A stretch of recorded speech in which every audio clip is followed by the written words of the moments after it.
All right, folks, we're here for the very first and very exciting installment of the Communicate or Die interview. And we have a special treat today. It's Steve Stallone, the president of the ILCA, the International Labor Communications Association. Thank you, Steve, for your being here. Appreciate the time. Happy New Year. Happy New Year. Always glad to do it. All right. So let's get into it, and we'll start. And I'd like to know more about your background as a labor journalist. How did you end up where you are today? And I should mention today, you are the communications director for an SEIU local in San Francisco. And Well, I'm not actually the director. I'm just part of a communications department. We don't even have a director per se. But yeah, it's SEIU 10 to 1. It's the largest public employees local in Northern California. And it covers, San Francisco North. We've got about 55,000 members. It's a big local, and we're dealing with all the that's huge. problems that public employee locals are dealing with these days. Oh, you guys are taking it on the chin. Yeah, You've got your work cut out for you right now. yeah, yeah. And so now, how did you end up as president of the ILCA? What motivated you? What was your background prior to that? Well, I've been doing movement journalism of various sorts for a long time. And now, movement journalism. What exactly is that? Labor Well, movement journalism? the various different kinds of things. I ran an anti-nuclear newspaper for 5 years. I did other environmental stuff. I'd worked, done some stuff for local Sierra Club chapter, and various other publications. And then I got a job with the San Francisco Bay Guardian, which is an alternative news weekly Sure, yeah. in the area. Yeah, I used to live out Um, that way. yeah, and it is a hard hitting, covering local politics. I was a reporter and columnist and editor for that paper for about 7 years, where I really and did a lot of investigative journalism there too. Had some good editors, learned a lot about doing in depth journalism. But after that, I ended up moving on. I got an offer to work for the ILWU, the International Longshore and Warehouse Union. And now Uh, that's the radical it's the radical longshore, longshore right? union, yes, on the West Coast. Right, and the East And Coast is more traditional, while the left coast has got a more radical uh, yes, streak yes, to it. Yeah. yeah, and it has that history.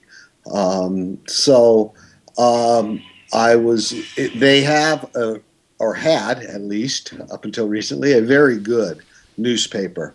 And I got the job being the editor of that newspaper. And so that, I just sort of moved into doing labor journalism or, working for the union. I'd covered labor issues at the Bay Guardian and other things. Even when I was doing the anti-nuclear publication, I covered labor issues.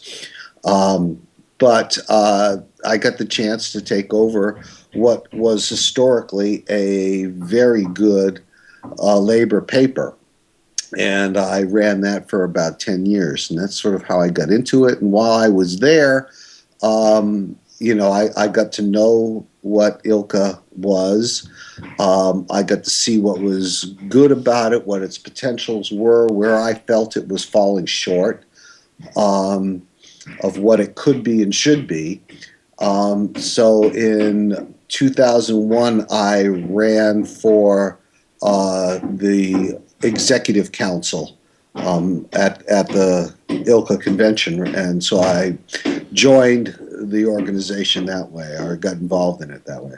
Gotcha. So, what was it about ILCA that appealed to you? Obviously, it's an organization for labor journalists. Now, this is back about 10 years ago. What was it doing then that made you want to get involved?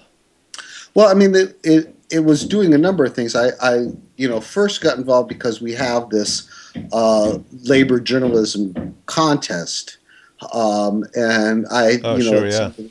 It's It's the either it's the media awards. Is that what it's called? now that's one of the changes I made along the way since what we were expanded. went beyond just journalism, just beyond publications. So we ended up changing the title Well, let's of talk it to, about that for just a second. That's actually yeah, one of the things I want to get into. So, ILCA, of course, was founded many years ago, 1950s, I believe. Is that right? in And, 55 at the and this is, convention where the afl-cio came together. oh, okay. And so that's obviously before the internet, before cell phones, all of that stuff. And so it was primarily print organization, print journalism, Exactly. photography, maybe, probably, Yeah, right? and some radio. Even then, there were radio, labor radio shows. So, but yeah, it was called the International Labor Press Association because pretty much that's what it was publications. And so when did it change its name now? I think it was sometime in the early '90s when people started doing more TV and Video, video. sure, yeah, Yeah, gotcha. yeah. All right, so you came on and I early came on because I 2000s. thought that there was a lot that could be done with the organization. Basically, all it did for its members at that point was quarterly. It sent out a hard copy mailing, and that mailing would include, some sample stories that you could run in your publication, some, approved graphics. They're usually fairly boring. There was some good stuff in it. There was a lot of information about postal Sure. things Yeah, and I other remember stuff. getting those. I with the Labor Council, and we would get the cartoons, the Huck and I never can pronounce Konopaki. his last name. Do that for Konopaki. me, Konopaki. And yeah, those were great. I remember getting those, and it was a great service that was being run there. So and But that so, was pretty much what it did, and yep, it didn't do a lot else for its members. There yep. weren't many other resources. There were, trainings. There wasn't a lot that helped people do their jobs better or get them to uh, give them support. To do a better job of their communications work. And so you've come in with the idea of wanting to be able to be more supportive of that kind of work that they're doing. And to Uh, really try to improve the journalistic standards that were going on in labor publications, which I still think still needs work. I mean, um, yeah, we do a lot of good stuff, but sometimes our quality isn't as good as it should be in all our communications work, and that's sort of was my motivation from the beginning. Is if I was going to be doing this, I wanted to help improve uh, what people in union communications were doing, improve their work, raise the standards. and so, what are some of the big programs that you've got right now to toward that goal?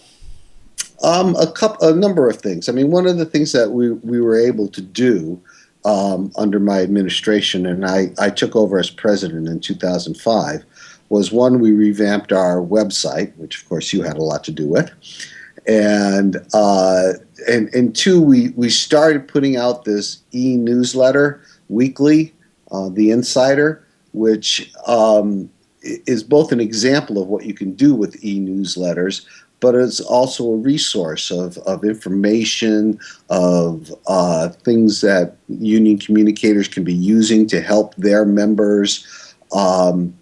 And so that we've moved on that. And then we've changed how we do our conventions from the normal, thing that you do at a lot of conventions and conferences where you have panels and workshops and then we do what we call a labor media center, and we bring a whole slew of journalists, labor journalists together in one town, and we fan out and cover the stories of the labor movement in that city, and then post them all on a website, and we all get to work together and learn from each other. Yeah, it was very cool. I was at the first media center project that you did in New Orleans, and it was very cool to have all those people in a room with all the computers humming and putting up the photos on the web. It was a great project. Now you're going to be doing that again this year at the upcoming conference. It's going to be San Francisco? Has that been finalized? It has not been finalized. The executive council will be holding its meeting later this month. We'll make the final decision. It's not clear where exactly we'll be going, but we will be doing the same kind of project wherever we end up going. We're considering Seattle and Chicago as well as San Francisco right now. And now ILCA is supported through its dues-paying membership. That's right. And that's its sole source of funding, maybe some from the advertising? Some from the advertising in the awards journal, and a few other minor sources. But yeah, it's mostly the members who pay their dues. So we're pretty much a shoestring operation, and as president and the whole executive council, we're all volunteers. We're all working labor communicators that then do this on a volunteer basis. And so really it's imperative on the unions to help build the organization, not only financially, but with other volunteers that can help build it as well. And how's membership been going? Is that something you can talk about? I don't want to pry into ILCA's business, but overall, are we able to reach out to these unions who've got the financial resources to help and pitch in? There's no concern about prying. Everything is above board and open. But it is one of our biggest difficulties because all unions are facing the same financial problems, budget problems. And so getting them to understand that this is a worthwhile investment for them and for the movement as a whole is sometimes takes they got to have a larger picture take on stuff, and that's not always easy to do when you're dealing with budgets. Right. Yeah, absolutely. One thing that I'm doing, so I'm also the recording secretary of our labor council in Springfield, Massachusetts. And I've started a little volunteer organization. I mean, it's at the very beginning stages. It's, right now it's about 5 of us, and we're going to meet once a month. And we're also going to meet online, just labor communicators talking about strategies for getting, our voice heard in the local press. I know there's the New York chapter that does this. Now that's a large market. Are there other examples that you can point to where there's labor communicators meeting on a regular basis at a local level to further labor's agenda? Yeah, there are a number of different press associations. Some of them are state-based. I believe there's one in Michigan. There's the Midwest Labor Press Association. We used to have a Western Labor Communications Association in California, Oregon, Washington area. But again, being all volunteer organization and depending on membership dues to run the organization, it was not viable. And I think that's partly because it was stretched over too large an area. Right now, I know that there are people in Los Angeles. ILCA went down there. Our executive council held a meeting there last spring and helped bring together a bunch of the local communications people for a training that we did. And they got to get together and see what they can learn from each other. And they are continuing to meet. So it happens. It's something that ILCA tries to sponsor to get local people to come together and help each other. That's great. Good to hear. Good to hear. Listen, we're running out of time now. We're going to have you back because I want to talk more about what we only touch upon, which is, how to improve the quality of our pieces. And so we'd love to have you back and talk about, some of the good examples of great journalism that you've seen. I really want to talk more about that.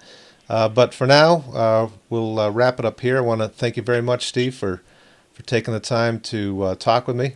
My pleasure. We're going to blast this baby all over the internet. We're going to get you famous. and the donations will start pouring in. That's right. That's right. We'll be good.